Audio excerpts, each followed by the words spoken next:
How's it going, everybody? It's Warren, and yesterday was the official launch of Disney+.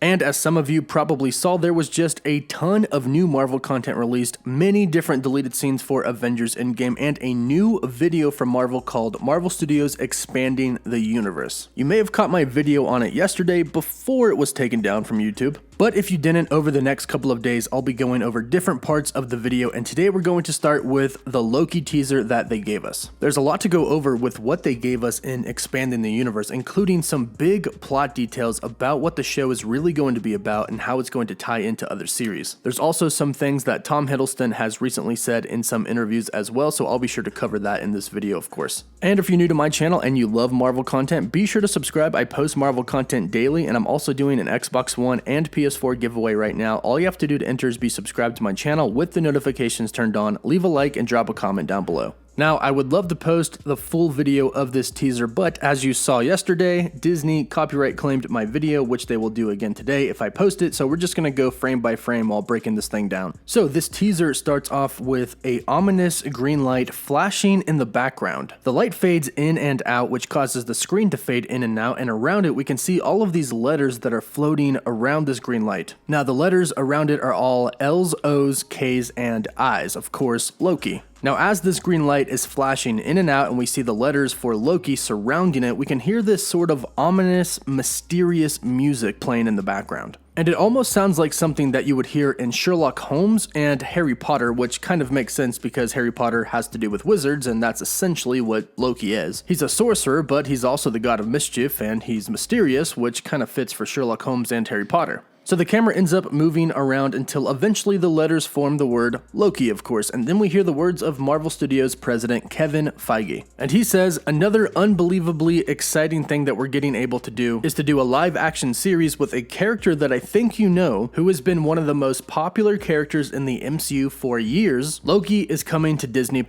And then right after he says this, it shows a picture of Tom Holland as Loki smiling, and then he says, "What have I to fear?" And from here it goes into a montage and we learn a lot about the plot of the series. The first thing that we hear is from director of the series, Kate Herron, who says, "We are taking Loki to a new part of the MCU. We love this character as much as you guys do, and we can't wait to spend 6 hours with him." So right now, as it stands, there are going to be 6 episodes, all 1 hour long. However, recent findings lead us to believe that Loki is actually going to get renewed for a second season and possibly even more seasons. But this makes perfect sense. Like Kevin Feige said, Loki has been in the MCU for an extremely long time, and he's a character that everybody just absolutely loves, and if we continue to listen to what the executive producers say, this series is going to be absolutely fantastic, and they're going to want more than 1 season. Then executive producer Stephen Brassard gets on and he says there's a huge time travel component to it. There will be a man on the run quality to it, and we get the chance to explore more human sides of Loki. Now, the time travel component to it, I think, is something that we all pretty much expected. It's been revealed before that the show is going to show Loki kind of jumping through multiple points in time, going to major historical events and showing us how he kind of affects them. Now, this is obviously going to take place in an alternate reality, a separate timeline from the main MCU. Because in Avengers Endgame, when he escaped with the Tesseract, that in turn created a new timeline, which is something that he was not supposed to do. The Avengers weren't supposed to let any nasty timelines get created as they traveled back through time. So when executive producer Stephen Brassard talks about a man on the run quality to it, they're most likely talking about Doctor Strange trying to chase Loki down and fix his timeline. Because we know Doctor Strange is in the multiverse of madness, and the reason that the multiverse is in madness is because there have been so many alternate realities created from the events of Avengers Endgame. I'm sure the Scarlet Witch will play a major part in different realities as well, but in Avengers Endgame we learned that it's the Sorcerer Supreme's job to protect reality. And of course that is Doctor Strange's job now. And after Avengers Endgame, a bunch of different alternate realities were created, so it's his job to go and fix them. Which means if he wants to fix the alternate reality that Loki created, he's going to have to hunt him down. So that's probably the the man on the run quality that he was talking about. Also, not to mention he's going to be changing main events throughout history, probably of Earth and Asgard and who knows where else. So he'll probably make some enemies along the way. Not to mention, in this reality, Thanos is probably going to be looking for him as well, because Loki just failed Thanos. Thanos gave Loki the scepter and he lost it. However, Thanos is looking for the Infinity Stones and Loki now has the Space Stone. So it seems like he's going to be running from Thanos and his army as well, which means we haven't seen the last of Thanos because he'll probably make an appearance in the Loki series. Especially because we then hear Kevin Wright, who is a supervising producer on the show, say, "We're finally going to see Loki on his back foot. This is him being put in a position where he doesn't have all the answers and has been thrown a curveball by life." And of course that comes from the events that happened in Avengers Endgame when they went back in time to 2012.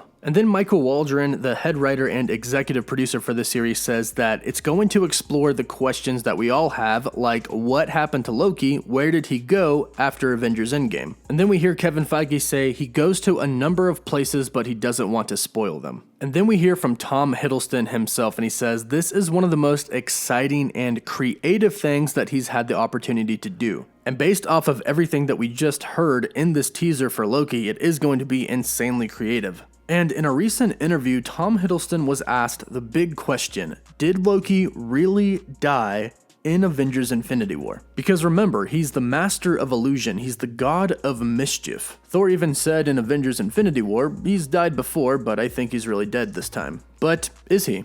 In a recent interview when Tom Hiddleston was on The Late Show with Stephen Colbert, he confirmed that the Loki series is indeed going to answer this question. On the show, Tom Hiddleston said, "In the years since Avengers Infinity War and Avengers Endgame, 2 questions I've been asked. Is Loki really dead, and what is Loki doing with that cube? It's always the cubes. This series will answer both of the questions." So do me a favor, right now comment down below on whether or not you think Loki is still alive or if he's actually dead. I definitely think that he's still alive. But Tom Hiddleston was also in another interview recently with MTV News where he told us a little bit more about the story as well. And in this interview he said, "So you have his very specific gifts, his intelligence, his treachery, his mischief, his magic, and then seeing him go up against more formidable opponents, the likes of which he has never seen or known."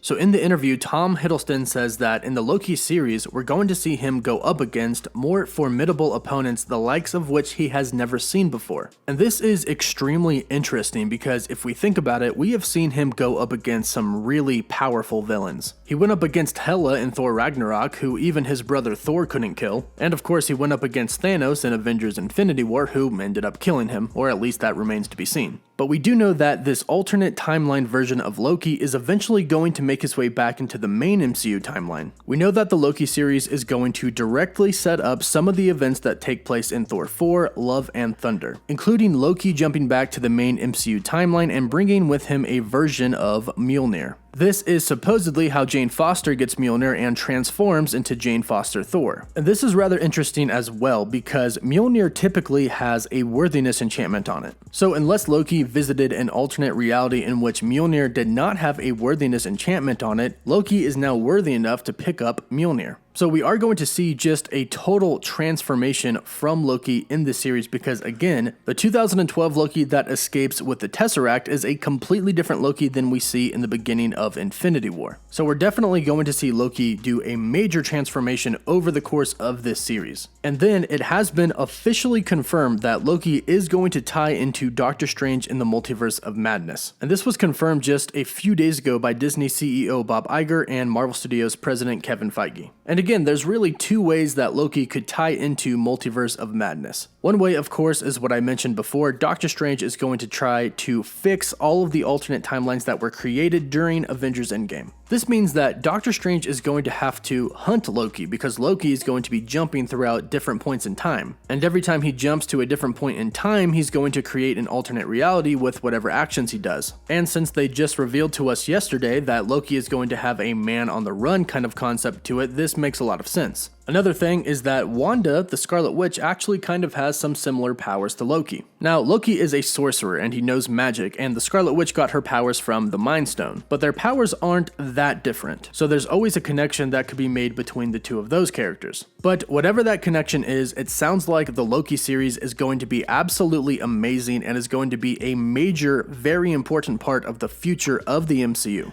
So we got a lot of plot details from this teaser that Disney released yesterday with Marvel Studios expanding the universe on Disney+. Let me know what you think about this. And let me know down below how excited you are to finally see the Loki series when it comes out. And again, don't forget to subscribe to my channel to stay up to date with the MCU and so you can enter my giveaway for a chance to win an Xbox One or a PS4. If you enjoyed the video, please give it a thumbs up, and as always, thank you all so much for watching. Woof woof.